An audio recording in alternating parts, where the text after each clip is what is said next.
This episode of the Tony Robbins podcast is brought to you by Tony Robbins Results Coaching. Are you ready to experience an extraordinary quality of life? Or maybe you're already doing well, but you know you can take your life to a whole new level. To do that, you have to set yourself up to win. You need a process, a way to consistently grow and produce the results that you need. That's what a Tony Robbins Results Coach can do for you. Whatever area in your life you want to change, your relationship, your health, your career, or your business, coaching is one of the most valuable tools you can have. It's an investment in yourself, and it can yield some of the highest returns. Tony Robbins Results Coaches are hand-selected and trained by the master of coaching, Tony Robbins himself, to have the skills that will empower you with supreme focus, powerful insight, and the accountability needed to achieve everything you've ever dreamed. To help you get started, Tony is offering podcast listeners a free results coaching strategy session with one of his top coaches. It's a $200 value, and you're getting it for free. Visit TonyRobbins.com/results. Schedule that free session today.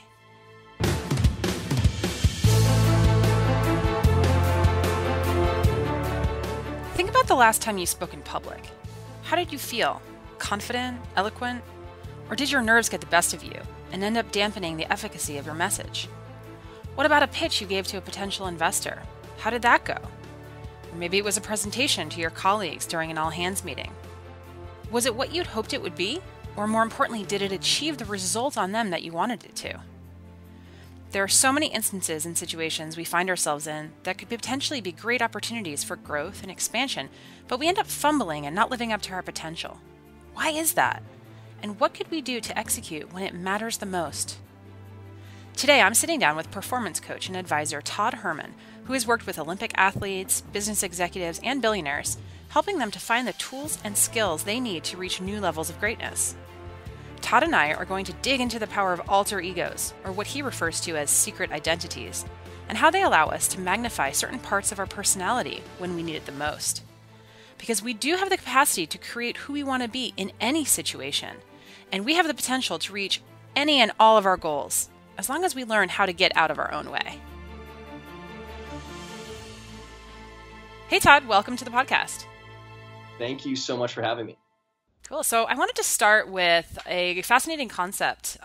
You talk about alter egos and secret identities and how there's something that everybody has or should have and how important they are to both our personal and professional lives. Can you talk a little bit about that? Yeah, sure. So my background in sports, my very first business that I started was working with athletes on the mental game and doing sports science research. And over the course of the first couple of years of working with athletes, and then, slowly, just like kind of any maybe person who's dedicating their professional life to something, you start to rise up through the ranks and you get closer and closer to working with other pro or Olympic athletes. And I happened to get there really rapidly. And a trend started to develop in those very private conversations that I'd be having with people. And again, I wasn't doing group type workshop type stuff typically with teams. I was starting out really with one-on-one work. And throughout that course of working with people, like I said, there was a trend that was developing. And in those conversations, people weren't necessarily mentioning the word alter ego or secret identity, but there was this other version. A lot of times that's how they would say it, this other version of themselves that they would step into. And the pattern that was developing was the people that were really performing at the highest level. And when I say performing at the highest level, not just people that were in the pros, but were also the ones who were maximizing every single ounce of capabilities and skills that they had. A great many of them had this other version, this alter ego, this secret identity that they would step into. And then when I started reflecting back on my sport background and my experience, I used the exact same thing when I played sport. I had essentially two, because I was a college football player, and I had this trifecta of different alter egos that I was stepping into. And one was this amazing defensive player, Ronnie Lott. Another one was Walter Payton. And then this third one, which kind of combined them all together, was actually I was a real Native American nerd. And I was channeling like this warrior mentality. So those were my alter egos that I was stepping into. And then I kind of connected the two. I thought I was really doing it out of just sheer imagination and creativity. But after speaking with these top performers, I realized it's actually a very natural part that human beings will, a very natural part of the human experience that we will use in order to get ourselves out of our own way. Because many of us carry around insecurities and judgments and things that cause us to maybe play small in life. Like if I took the normal version of Todd onto the football field, I would not perform to the level that I need to in order to, win the game and compete. And so over the course of time of talking with everyone, I started to formulate this basically 5-step process that you walk through in order to, create your alter ego. And then the second one is actually step into it consistently. So is the idea with alter egos then to have a certain personality type or being that you are that is designed 100% to help you achieve the goal that you have in mind? Is it to block out the other distracting parts of yourself that might prevent you from reaching that goal? Yeah, it's there for many things. One is, and it's not so much really goal oriented. It's really field of play or stage. It's there for that field of play that you're going into, and that field of play demands a certain performance and skill that sometimes might conflict with the kind of the quote unquote real version of you. So if you're, I'll give you a great example. So one of my athletes that I worked with, she's a pretty well-known tennis player and exceptionally good at what she does. I mean, you have to be if you're going to be playing at the pro level and be ranked. And but in her just normal everyday experience, she's an extremely nice person. And fairness is a really important value to her. So when she would go out on the tennis court, she would go and sometimes right off the bat, she would start dominating someone. But then over the course of, multiple games or sets, she would get up quite a bit. And then because fairness is a big part of her value system, It bothered her. She would actually start to quote unquote sabotage herself, and she would allow that person to, get back into the game. And sometimes, as we know in sport, momentum is everything. And despite the fact that she's quite a bit better than this other player, that other person has momentum and confidence, and now they end up beating her. And she didn't figure that out. And it wasn't until we started working together where I said, no, like you need to keep that person, that version of yourself on the sidelines, and you need to be stepping into a different version of yourself. Because on the field of play, really in competition, fairness doesn't matter.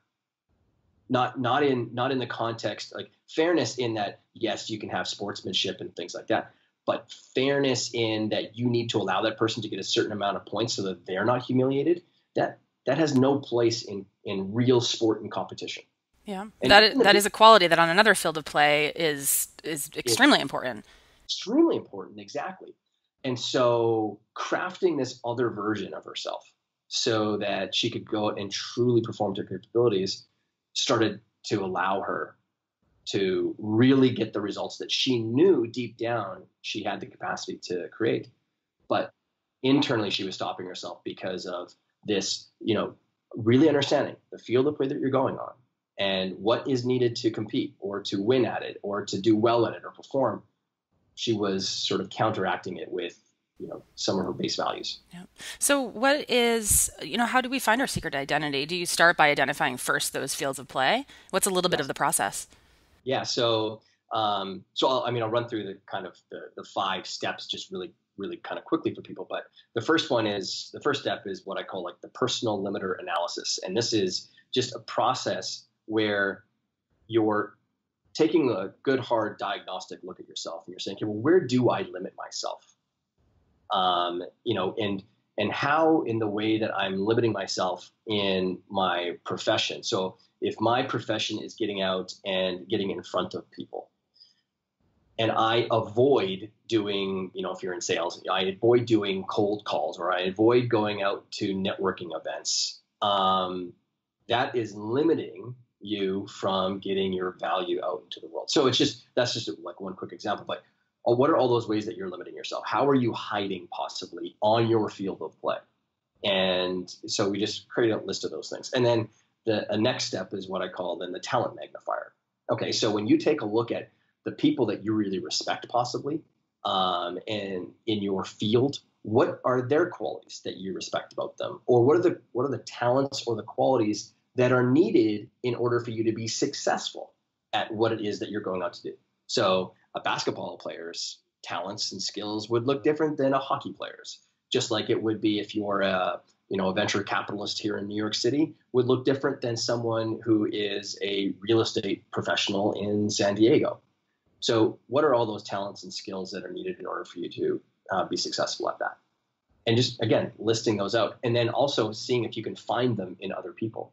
All of us have sometimes, I did, maybe I don't want to lump everyone else into my world, but I think a lot of people have imaginary mentors or, people that you read about in books, and you kind of, I had these imaginary conversations with those people as to, what would they kind of say to me if they were coaching me, or, how would they advise me on some sort of decision that I had? And anyways, we're having those conversations with those people because we respect them, and we're in some ways would like to be them.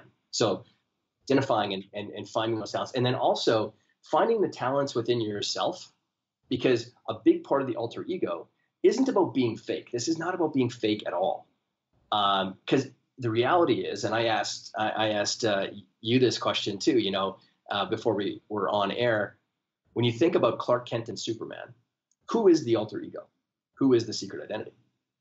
Mm-hmm. And I've asked this question to like large audiences of people, and a lot of people will say, well, Superman is, and it's true. Clark Kent is the alter ego. Clark Kent is the secret identity. The real version of Kal-El is Superman, the guy who goes out there and saves the world and stops the speeding train from hitting the car, and the plane from plummeting to earth, and all that kind of stuff.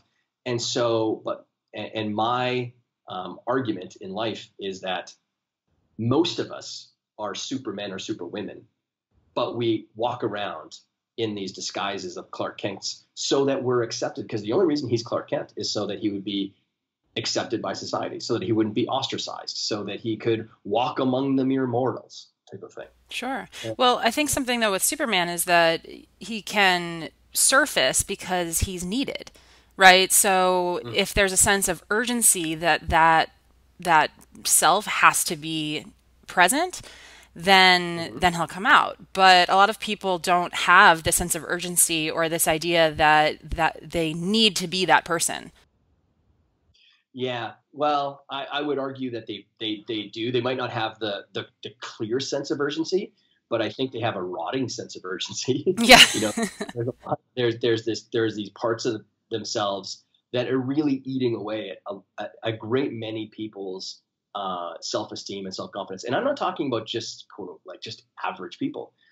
I've worked with some of the top performers on the planet. Like a lot of Tony's clients are very similar to my clients, whether it's multimillionaires or billionaires, or it's pro athletes and Olympic athletes.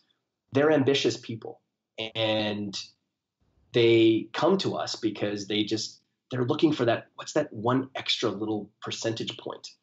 And so they're dealing in very small percentage points. The average person is dealing in big percentage points, but they're still stopping themselves, and it's slowly rotting away. And I think that's a more painful experience than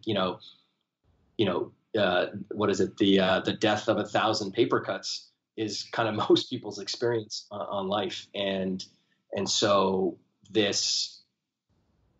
while Superman has this sense of urgency, I think other people have it as well. And I think in the sense of urgency that we can all frame it in is that, when you think of all it is that you do inside of your career or inside of your business, not everything is about you getting out onto a field of play or standing on a stage, but there are a core select skills or core moments where you really do need to perform in order to move that needle forward in your business or as much. And that could be speaking on a stage. That could be, going through a negotiation. That could be doing a presentation. That could be even creating product or service or something like that.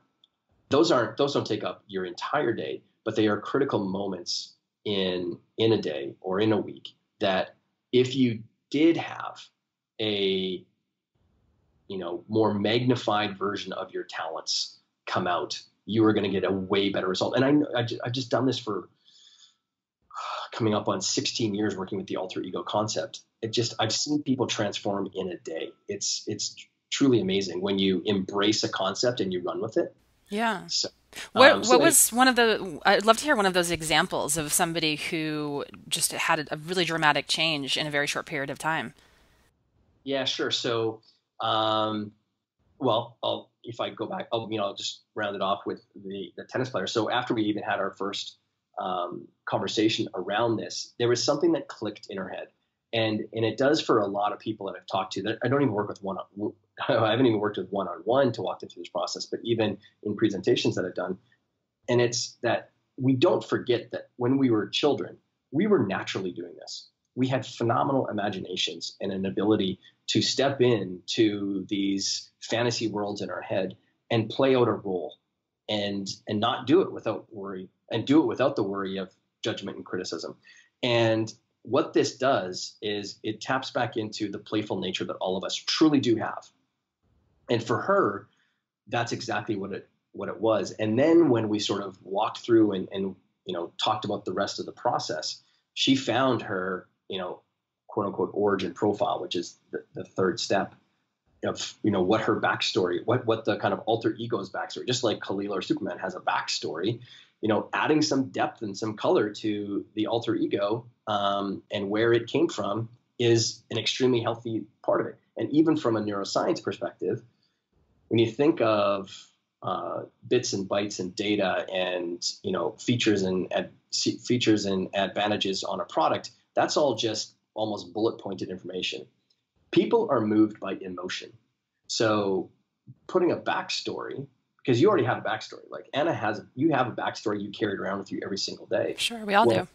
Yeah. And so why don't we create a powerful backstory to that alter ego as well and just flesh it out? Like, where did this come from, and why do you step on the court with just this absolutely laser-like focus of performing to the absolute maximum ability that you have? And how do you move when you're on the court? Do you move on the court slightly differently when you are this person, altered version of yourself, and sort of just really fleshing it out? Anyways, for her, to make a long story short, her next tournament, she didn't win it. That'd be a great story if for the first time, she actually made it to a finals. Wow. When she's kind of the perennial really good player who never made it past the third round. And she came off of out of that finals experience with such a phenomenal level of confidence and just tremendous self-belief and satisfaction, because she finally conquered the one thing that always stopped her: herself. Not the other player, not the court, not the weather conditions, not the umpire, herself. And she's had, I worked with her, that was like 9 years ago, and she ended up retiring and having a really great career in tennis. So, and then on the business side of things, because this isn't just for sport. I don't want people to sit there and think, well, this sounds right. This sounds like it's something that could be for entertainers or athletes, but for the business professional, what about, that? Well, one of my clients here in New York City, who was starting to build up a large investment company, and was getting to the point where his leadership capabilities were starting to be challenged, where he really didn't see himself as a leader. Like, he was technically excellent at what it was that he did, which was finding deals and negotiations and things like that. But now he was running a large group of people. But he was getting in his own way because he wasn't perceiving himself as a strong leader. And then that would start to affect his team as well. And he just was turning into an angry individual. And through the process of just sort of walking through this, his core origin profile, who he got inspired by, was his grandma, who was an immigrant who came over with kind of the classic immigrant story of no money to very little money. She didn't have a husband because he had died in World War II, but she had 9 children, and she brought that entire family over on her back, raised 9 amazing children. One of them is father, all to be successful in their own rights.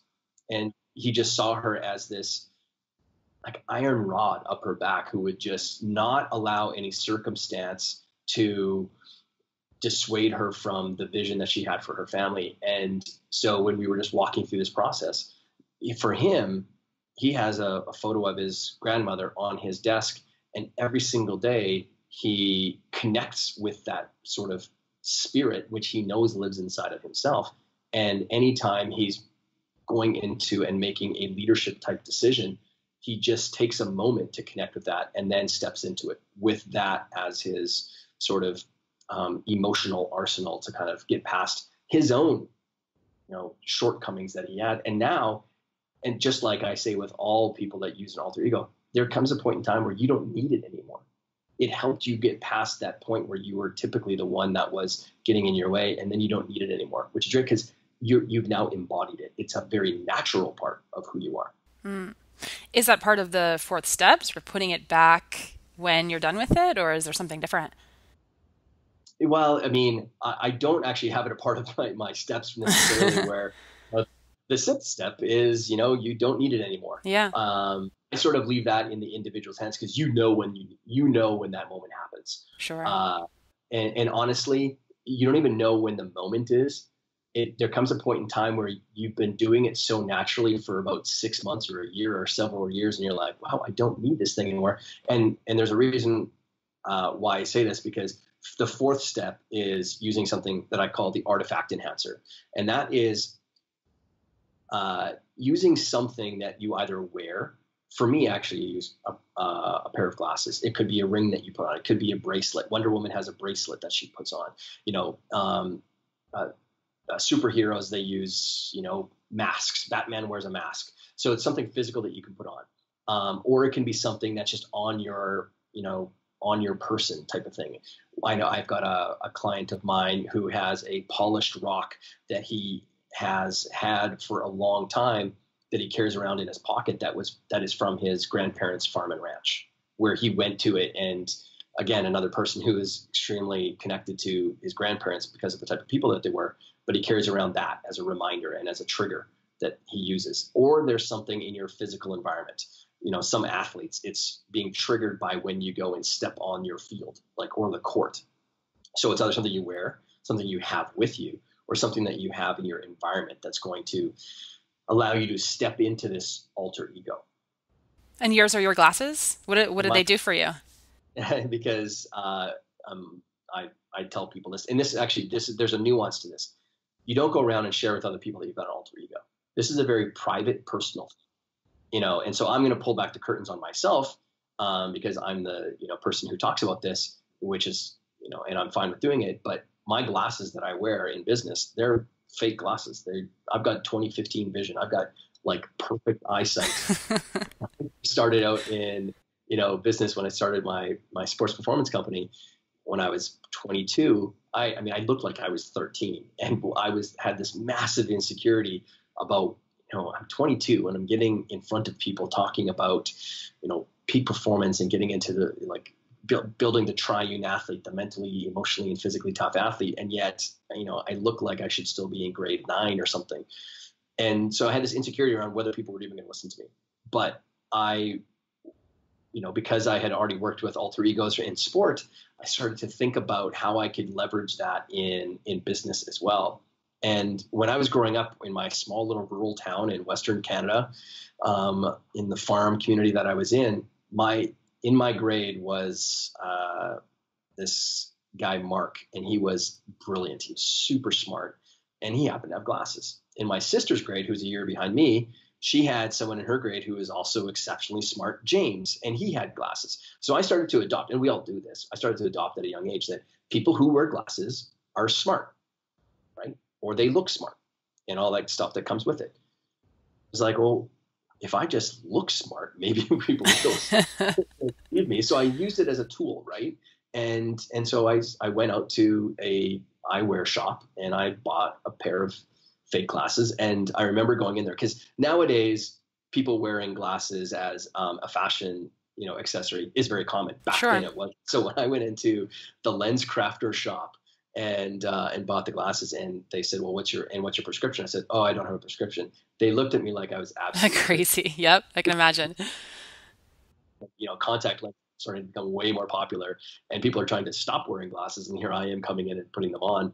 And so anyways, when I put those on, I put them on in a very deliberate way, and they meant something to me. There was meaning behind why I was putting that thing on. Just like when Clark Kent takes off of his glasses, I was using the reverse. I was stepping into a version of myself that gave me power. Just like his Clark Kent glasses, when he took them off, he became Superman. I was just reversing the field essentially.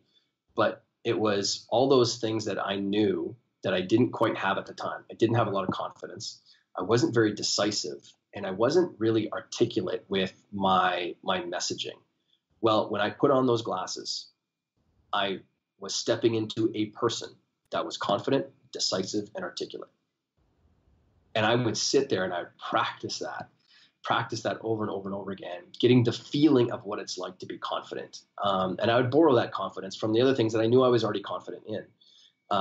And that truly helped me get past myself and my own insecurities so that I could get onto the quote unquote field of play and share the insights that I had around, becoming a better athlete. Yeah, no, that makes perfect sense. So yeah, that was step 4. And then I kind of joined up with step 5. Step 5 is what I call the immersion experience, which really goes hand in hand with step 4. Is like, when you do have that artifact and I am putting on those glasses, I know that Tony talks about that altered state that you're stepping into. Mm-hmm. The immersion experience is very much a similar thing. When you're putting on those glasses or when you're putting on that ring, I've got an equestrian client that she has a Wonder Woman bracelet. And when she puts that on, it's you being extremely intentional about the person that is showing up in that moment. And so that you can get the results that you're looking for. And that is really, really key with all this. I think most people go into fields of play. And a field of play, just so I don't confuse people, it could be your home, like where your family is. That is a field of play. Like my 2 little girls, and I've got a little boy that's on the way, they don't really need dad to be confident, decisive, and articulate, right? They need someone who's playful and patient and fun. So when I go into that field of play, I'm trying to be very intentional about who is showing up on that stage, and so that I can get the best result, which is, having children that are, calm and confident and, you're just allowing their personalities to come out. Sure. So if you talk about immersion and these different experiences, I mean, I think of it in terms of temperature in a sense, right? We're all very comfortable at room temperature, but going from a cold plunge, for instance, to a hot tub, that's a big shift. So if you're shifting from one sort of identity that you need to be in a particular field of play, say from the workplace, and then you go home and you're in your home and you have your children, you're walking in through that door, that's a definitive moment where you're going from one to another. Is it hard to identify other shifts, right? Because people have to be flexible to be able to go from one to another, but sometimes it's hard to tell the difference. So how do you tell your clients how to understand those different fields of play and how to shift from one to another in a seamless way and something that doesn't feel uncomfortable, like they're literally going from being one person to another? Well, I would love to say that it's easy to do it, but the reality is you're supposed to be uncomfortable. Yeah. You're learning it's something hard. new. Yeah. It would be, complete, I don't want to swear, but it would be bull crap for me to sit here and say, oh no, there's totally ways where I can make it more comfortable for you. No, it's not. Like, you're learning something new. And it's not that you're learning something new, you're experiencing something that you've forgotten more than anything else. And because you've already done it. We've all already done it. We've already pretended to be something that we're not. And the reality is most people are pretending to be someone that they're not by the way that they're going around their days and not taking the action that they know they want to take because they have just a pile of stuff that they've accumulated over time, whether it's other people's ideas or other people's beliefs or just the worry and stress over whether or not they're going to be ostracized in their little tribes. Like, a lot of this stuff that why we act as human beings the way that we do goes back to just simple human evolution. I mean, when you think about 10,000 years ago, the way that human beings lived, we needed to live inside of tribes. And because that was there for safety from just the elements and the dangers that were out there in the world. And inside of those tribes, we didn't want to, upset the apple cart. We didn't want to be the weird one, because we would be ostracized, and then that meant death, essentially. So most people still carry around a lot of that in the way that we behave, for fear of being ostracized. And yet the world is far more nuanced now. Now there's like these small little tribes where being weird is completely celebrated. I mean, I tell people all the time when they come to our workshops or events, and Tony's would be no different, that like, I hope you guys all recognize you're freaking weird people. Yeah, but you're right. It's only been recently that that's been embraced. Yes, yeah. Exactly. Only recently. And so, I mean, I remember, I think it was the front page of a Time magazine article back in maybe the early 2000s, around how weirdness and being a nerd was now cool again, because of the software industry and things like that.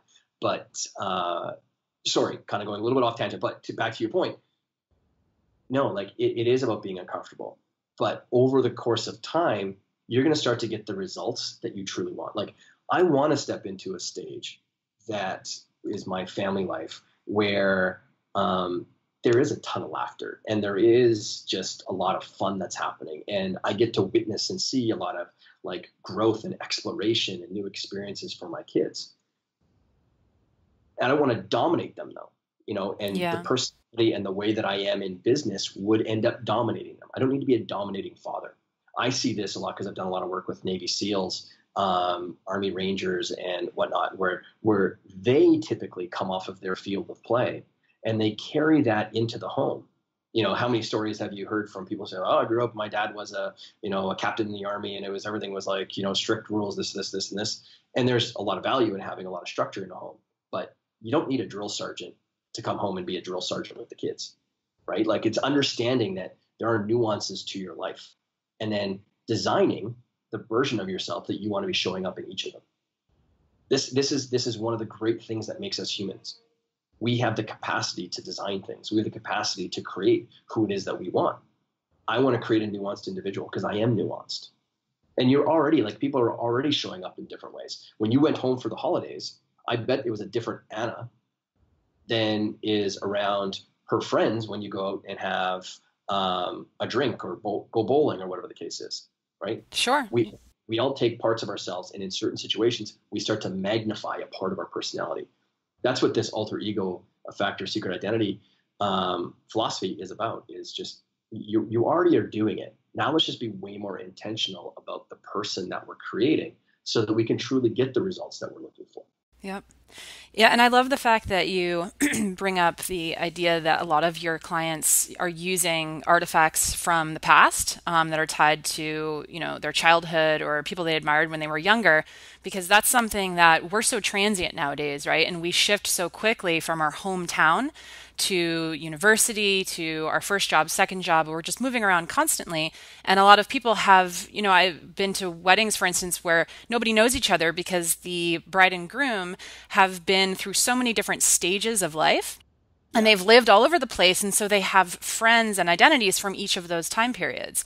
And it's interesting that a lot of people are choosing to go back, way back to their childhood, to find these artifacts that are parts of who they need to be in those different fields of play. I think that's really fascinating. Yeah. And I mean, to your point too, there's also other areas that we can leverage for the artifact. So yes, for the artifact, people totally leverage that a lot. Like, a lot of clients use inspiration from their past, like way in their past, more than probably any other era. But then also when it comes to like understanding and forming and shaping your origin profile, leverage fiction. I mean, I've got a client here in New York City. She's a young little racquetball superstar trying to come up, but she was very similar to the lady who was in tennis, she's just a great kid. She's just super nice. And she was taking too much of that onto the court. She wasn't really having that killer instinct. And so in our first conversation around this, I was, like, who do you think has a killer instinct? And she immediately went to, now she's a young Jewish girl. She really resonates with this character, Ziva David, who is in, who is that?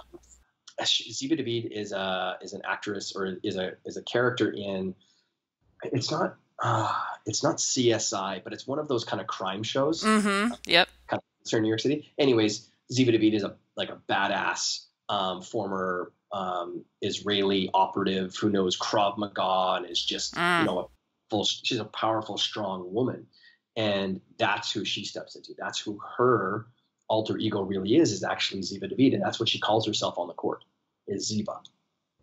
That's interesting.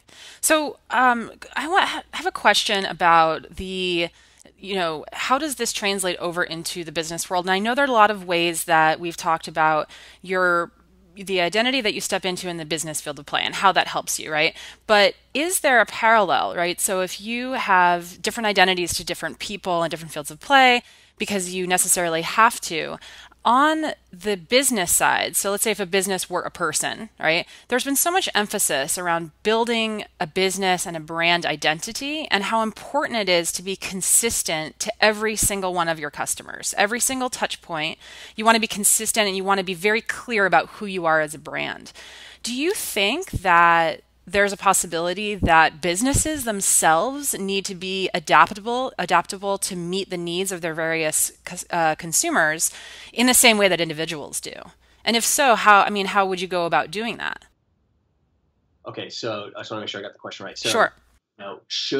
Should a business adopt, a similar identity for themselves, despite the fact that sometimes they need to be flexible with how they're showing up? Yeah, exactly. So we do it now when you look at businesses that go into other countries, right? So there's a certain level of localization and customization that you need to adapt in order to fit into a different culture.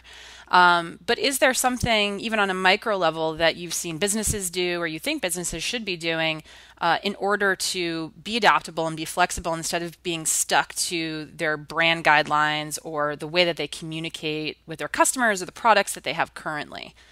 Yeah, you know what? You bring up an excellent point, and that is people have always, just because of the background working with athletes and talking about mental toughness, and one of the first questions people ask is, well, what would you define mental toughness as?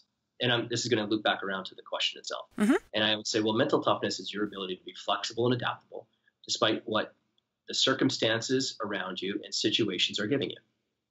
If you're firm and fixed, if you go into a game and you're so firm and fixed on this is how the game is going to play out, this is how I'm going to perform, and I'm going to get a goal in the first period, or I'm going to score 15 points in the first quarter, or whatever the case is, and then it doesn't start happening that way because there's an ebb and a flow to matches and games, then most people will start to respond emotionally in that moment. That's mental weakness. That's the epitome of someone who's mentally weak. You're not able to be flexible and adaptable despite what's happening in the game so that you can continue to perform at your peak. Yeah, it's similar to conversations or business meetings, right? There are people who, you start a business meeting, things aren't going your way, and the definition in that case of mental toughness is adapting and shifting the conversation so that it does have a positive result. Absolutely. And so what you find is the person in a business setting who has maybe the most experience, the person who has the most skills, the person who knows multiple ways to get to the agreement that they're looking for, will find a way to be flexible. They just have more skills at their disposal to make that happen. So to your point, I think of brand identity as being not something that is firm and fixed. As soon as you think that you are one thing, as if it's a goal, like a goal, you want to be firm and fixed. If my goal is to climb Mount Everest, I'm going to be firm and fixed on that. That is my goal. But I'm going to be sure as heck flexible and adaptable in how that happens, because sometimes a weather, pattern comes over top of Everest and sits there for 6 months and no one can climb to the top. Mm-hmm. Well, mental weakness would be breaking down on the hill and throwing a tantrum and saying, I'm going to climb up anyway. And then you end up dying on the hill, right? That's mental weakness, So the same thing goes with our brands. And take a look at Kodak as an example. Kodak was not flexible and adaptable. They created the digital camera, for crying out loud. They created digital imaging. And yet they didn't become flexible and adaptable in the marketplace. They stayed firm and fixed on, no, this is who Kodak is. We are the film company, or whatever they were saying in their meetings. and then they ended up becoming a dinosaur in their industry. Sure. So, I mean, there's so you know, many businesses, right? There's a whole graveyard of businesses who didn't adapt. And Tony actually has a whole map. It's the 7 triggers of a business crisis. And it talks about change in technology, change in customer lifestyle, change in culture, change in even, your own employees' life stage. So there's definitely ways that you can and should be anticipating and reacting and remaining flexible. yeah. And so, and to that point, then when you take a look at your brand identity, yeah, you're right. Like when you go into a new market, there are some eccentricities. There's some rules that operate inside of that culture. I mean, I've worked in 82 countries around the world. I know that I can't take the same version of myself that's in America, where in America, it's okay to go into a meeting and just start talking about business. Or when you first start meeting someone, you can start talking about business. Mm-hmm. You go into Saudi Arabia or you go into the Middle East, you're going to have tea with someone for 90 minutes. You're going to get to know that person, find out about their family.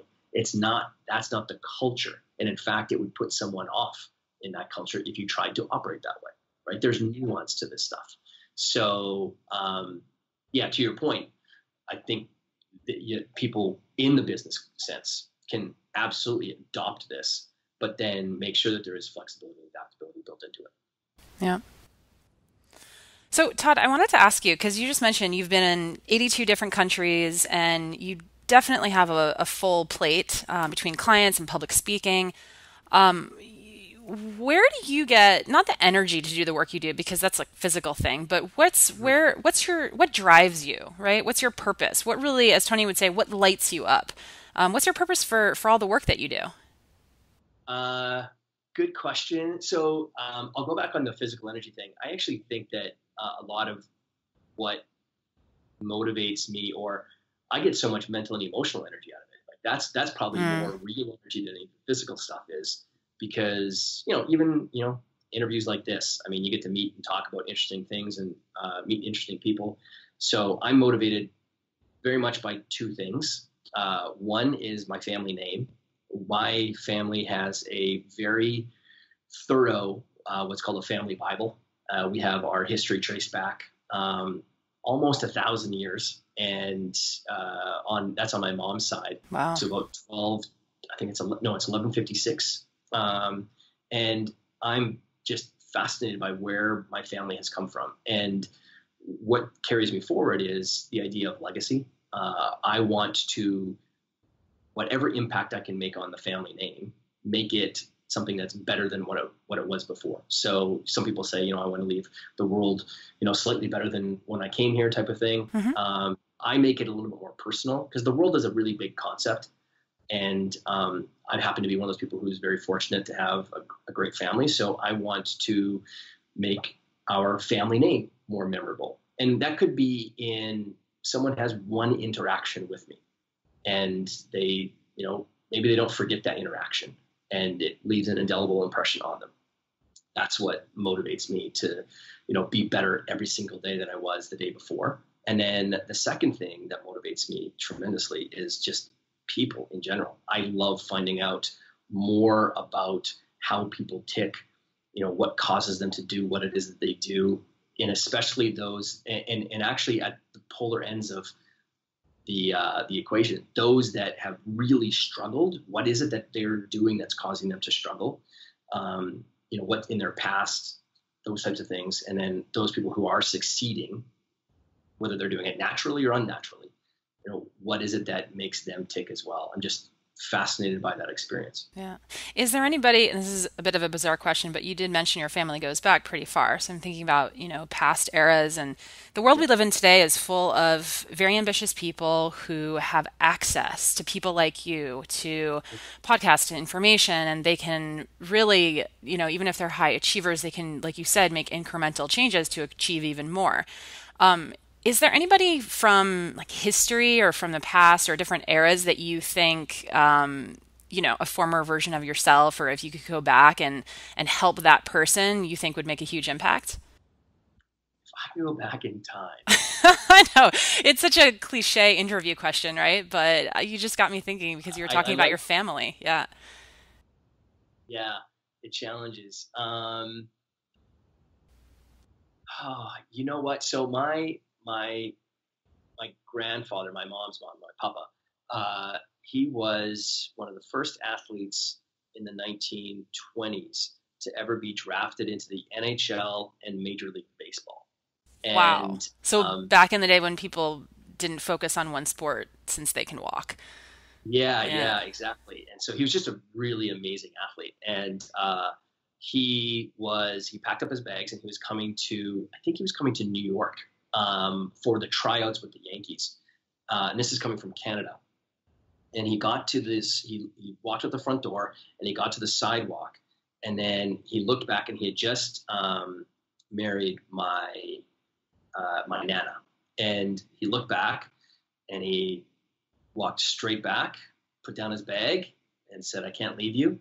And he didn't pursue the sports or the baseball. I mean, they had a phenomenal love story. I mean, they were married for 75 plus years. And so going back and just talking to him about that experience would be amazing, because someone who's so good at what it is they do sport wise, willing to give it up because of, something else that they're even more passionate about, would be interesting. I don't know if I wouldn't be changing anything with him. I don't think, and I wouldn't convince him otherwise, but yeah, I think that would probably be it. I don't know if anyone in history I could really, But he is history and he's your history. I think that's a great answer. And I think that's a challenge too that so many people face now, is making a choice between two things that they are passionate about and they know they can be successful in. And that's a very dramatic example, but this is something, you make decisions every day about, your relationship and your family and your business. What are you going to pay attention to? Because you just don't have enough time or energy or focus during the day to do everything. So I think that's a really challenging one. It's such an interesting conversation too, because it's something that I experience all the time. I mean, I'm a massively ambitious individual, and I am constantly being confronted up against just my other responsibilities, and that is, I've got other ambitions that go beyond business, and that ambition is wrapped around just being a phenomenal, father to my kids. And, just that in and of itself is a battle that, I struggle with almost daily with it too. So yeah. And I wouldn't even be going back and saying that, I wasn't even saying it in the context that, what if he could have been the most amazing two-sport athlete ever? Because of course not. The other side of it was that they had this phenomenal marriage, and they were just two completely upstanding citizens that would take people in during the Depression and during World War II, when husbands were away or when people just didn't have jobs, and they would take them in and people would live with them. My mom would tell stories of people living with them for sometimes up to a year because they didn't have a place to go, and they would give up their master bedroom for these people and they would sleep on the couch. Like, they're just, it doesn't take very much to motivate me when I think about just those sacrifices that they would make and the types of person, to make me want to bring that same level of, attitude or value into the businesses that I have too. Because my businesses are just an extension of who I am. Sure. Right. So, yeah. That's great. I don't know about our audience, but I have massive goosebumps. I think there's just something about stories like that, it's like a level of, like you said, self-sacrifice and love and generosity that you just can't help but be inspired by. And in your case, wanting to be at that level and then even raising it a bit, right? So making it even better. So it's interesting. Well, Todd, this has been a wonderful interview, and thank you so much. Is there a place where our audience can go to learn a little bit more about your method, or to maybe contact you for speaking or for coaching? Sure. So I have a very analog life. They can walk to New York City and then knock on a door. No, so they can go to simply toddherman.me, and that's where they can have links to other podcasts that I have and just other information, and reach out there. Wonderful. Well, thanks so much, Todd. Thank you very much. Appreciate it. The Tony Robbins podcast is directed by Tony Robbins and hosted by Anna York. Carrie Song is our executive producer. Tyler Culbertson is our associate producer.